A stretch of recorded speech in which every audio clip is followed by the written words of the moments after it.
Le doux bourdonnement du dîner aux chandelles bourdonnait autour de moi comme un moustique agité, sa présence plus irritante que relaxante.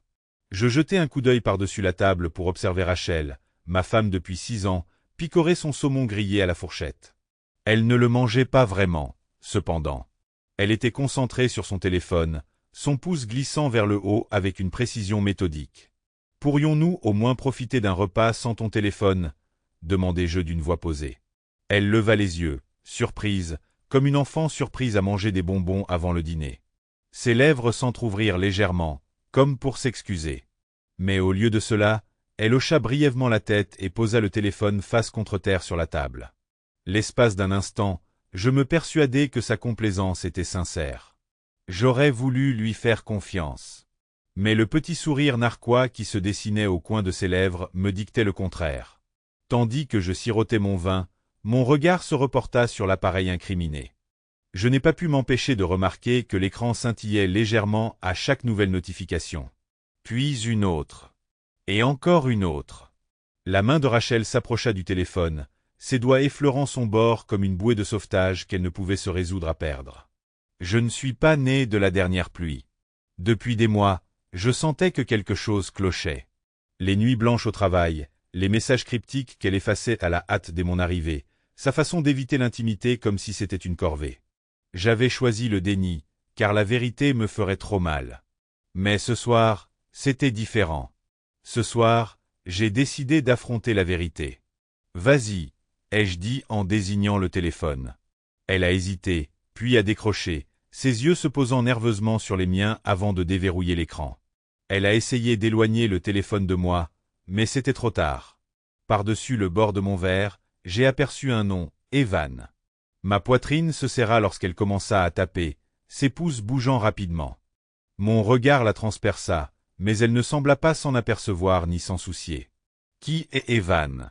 demandai-je d'une voix calme, malgré la tempête qui faisait rage en moi. Elle releva brusquement la tête et pâlit. « Quoi ?» Evan, répétai-je en prononçant chaque syllabe comme une claque. « Le type à qui tu envoies des textos pendant notre dîner. » Rachel se figea et, l'espace d'une seconde, la culpabilité traversa son visage. Mais elle reprit ses esprits, ses traits se durcissant. « Tu es ridicule, Marc. Ridicule. » Ce seul mot m'a déstabilisé. Avant de pouvoir m'en empêcher, j'ai tendu la main par-dessus la table, lui ai arraché le téléphone des mains et l'ai jeté contre le mur. Il s'est brisé sous l'impact, le bruit résonnant dans la salle à manger comme un coup de feu. Son halètement était sec et indigné, mais je m'en fichais. Pour la première fois depuis des mois, j'avais l'impression de maîtriser la situation. « Qu'est-ce qui ne va pas chez toi ?» hurla-t-elle en se levant. « Qu'est-ce qui ne va pas chez moi ?» rétorquai-je, la voix plus forte que la sienne. « Tu es assis chez nous, à notre table, à envoyer des textos à un type pendant que je m'investis corps et âme dans la réussite de ce mariage. Qu'est-ce qui ne va pas chez toi ?» Elle me fixa, la bouche ouverte et fermée comme un poisson qui suffoque. Pour une fois, elle n'avait aucune réplique habile, aucune manipulation pour faire de moi le méchant. Ce silence était la seule confirmation dont j'avais besoin. Le plan. Quand Rachel sortit en trombe de la maison en claquant la porte derrière elle, mon esprit était déjà en pleine effervescence. Ma rage était un feu de forêt, consumant toute pensée rationnelle, mais sous cette colère se cachait une détermination froide et calculatrice.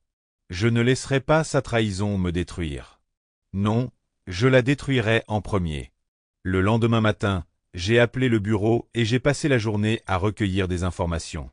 J'ai commencé par consulter notre compte téléphonique commun. Je n'ai pas mis longtemps à trouver le numéro d'Evan. C'était celui auquel elle envoyait des SMS de manière obsessionnelle depuis des mois, souvent jusque tard dans la nuit. J'ai engagé un détective privé, un homme pragmatique du nom de Frank, réputé pour ses résultats. En quelques jours, il m'a livré un épais dossier en papier craft contenant tout ce dont j'avais besoin. Des photos de Rachel et Evan se rencontrant à l'hôtel, des copies de leurs SMS, et même une capture d'écran de sa réservation d'un week-end avec lui sur notre carte de crédit commune. C'était pire que ce que j'avais imaginé, mais ça m'a aussi permis de comprendre. Rachel n'avait pas seulement fait une erreur. Elle avait construit une vie avec cet homme dans mon dos. La revanche. La première étape consistait à sécuriser mes finances. Rachel et moi partagions un compte en banque, mais j'avais un compte d'épargne personnel dont elle ignorait l'existence. J'y ai transféré la majorité de nos fonds communs, laissant juste assez pour éviter tout soupçon. J'ai ensuite gelé nos cartes de crédit, m'assurant qu'elles ne puissent pas accumuler davantage de dettes à mon nom. Deuxième étape, la maison. Rachel avait toujours cru que c'était notre maison, mais en réalité, je l'avais achetée des années avant notre mariage, et elle était à mon nom. J'ai consulté un avocat et entamé la procédure d'expulsion. Le temps qu'elle s'en rende compte, il serait trop tard. La troisième étape consistait à la dénoncer. Je ne me contentais pas de mettre un terme à tout ça. Je voulais qu'elle ressente pleinement le poids de sa trahison. J'ai compilé toutes les preuves rassemblées par Franck et les ai envoyées anonymement à sa famille, ses amis et ses collègues. J'ai même inclus un lien vers la page d'avis en ligne de l'hôtel, où j'ai publié un commentaire cinglant et sincère détaillant ses aventures et leurs conséquences. À son retour ce soir-là, Rachel fut accueillie par un serrurier qui changeait les serrures. Elle s'est précipitée vers moi, le visage empreint de fureur et de panique. « Mais qu'est-ce qui se passe ?» a-t-elle demandé.